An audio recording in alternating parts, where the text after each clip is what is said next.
Final question, and this is really the two-paid elephant in the room. Are you planning to let Donald Trump back on?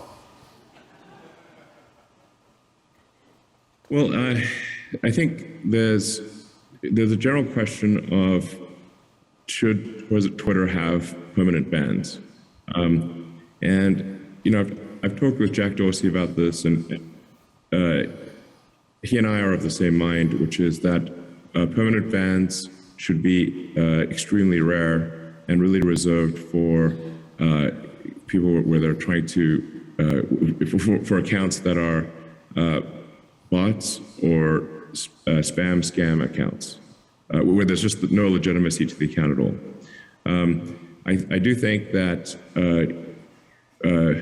it was not correct to ban Donald Trump. I think that was a mistake because it alienated a large part of the country and did not ultimately result in Donald Trump not having a voice. He is now going to be on Truth Social, as will a large part of the right in the United States, and so I think this could end up being, frankly, worse than having a single forum where everyone can debate. I guess the answer is that I would reverse the perma ban. Obviously, I don't own Twitter yet, so this is not like a thing that will definitely happen, because what if I don't own Twitter?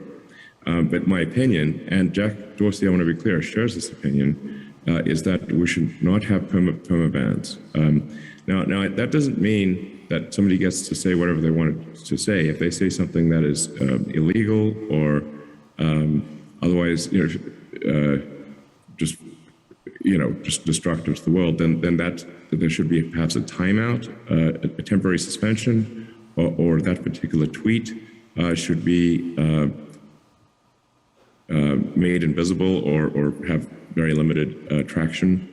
But I think perma bans just fundamentally undermine trust in Twitter as a town square where everyone can voice their opinion.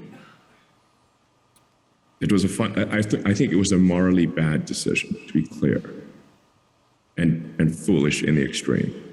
Even after he egged on the crowd who went to the US Capitol, some of them carrying nooses, you still think it was a mistake to remove him?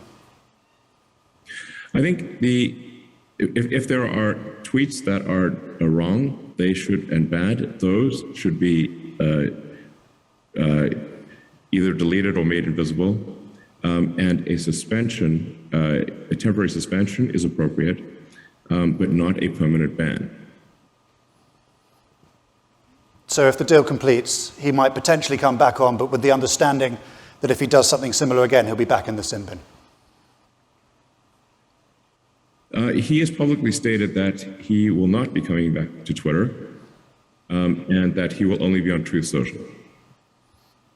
And this is the point that I'm trying to make, which is perhaps not getting across, is that banning Trump from Twitter didn't end Trump's voice. It will amplify it among the right.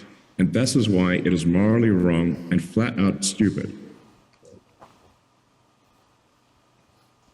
Okay, thank you.